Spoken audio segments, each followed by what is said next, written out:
I can still feel the weight of that pain pill bottle in my hand. I was 18 years old, sitting on my mother's bathroom floor, and felt like I could not live one more day.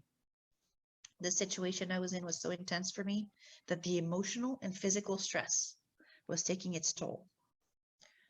I was down to 90 pounds. When classmates would share their concerns about my weight, I would simply say, I'm fine. They had no clue what was going on behind the scenes. The topic of suicide is a hard one to talk about. I know it is for me. Over the years, I have learned to keep quiet, which is a lesson I learned from the nuns when they tried to teach me in school when I was little, as they would tape my mouth shut to keep me from talking, which didn't work because you could simply lick it off. But as I grew older, the silence grew bigger. I never knew how to tell my story. And then I realized that sharing it could help prevent it from becoming someone else's story. I knew I had to find a way. To this day, it is still hard to have those conversations. I've never had any suicide talks with my kids while they were growing up, and yet it was fairly easy to have the talk about the birds and the bees. I still remember that night when a message came through from one of my very own children. Why do I deserve to live?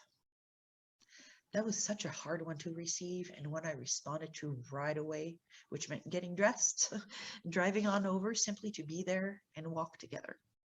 Even then, I wasn't entirely sure what were the right things for me to say, so I listened and shared from my heart. Or there was that night when I woke up feeling that something was not right. Walking over to our teenager's bedroom and seeing the tears just rolling down the cheeks as the person on the other side of the video chat was threatening to end their life. Or getting the phone call that someone that I love dearly had been admitted to the psych ward because of the suicide attempt. Even with all these, I never had a talk about suicide, and I was afraid to even bring up the subject afterwards because I was afraid to bring back those emotions and the suicidal thoughts. Did you know that the suicide rate, especially for teen girls, is on such a rise that some are calling it the shadow of the pandemic? In that moment, when I was sitting on my mother's bathroom floor, ready to end my own life, I saw a glimpse of strength that was just enough to save me in that moment. In that moment, I also realized the why I had to fight my way out of the darkness. It has been a long journey, but over the years, I have learned to find the strength that was within me.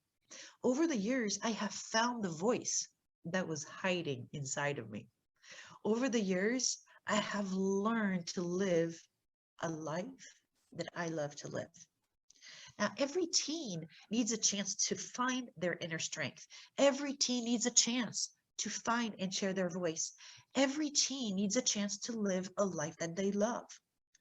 There are over 300 teen girls right now being mentored in Hawaii that need you to be their champion. And that number is growing. Some of these at-risk teens are homeless. They need your sponsorship. Some of these at-risk teen girls have already attempted suicide. They need your sponsorship. These girls are now being mentored and they need your support. I'm here today to ask you to be their champion.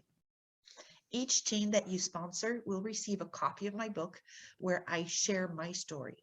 And if you are able to sponsor 3 teens, you will receive a copy free yourself. You can be a champion. You can be the hope and the guiding light in their darkness. You can be a sponsor.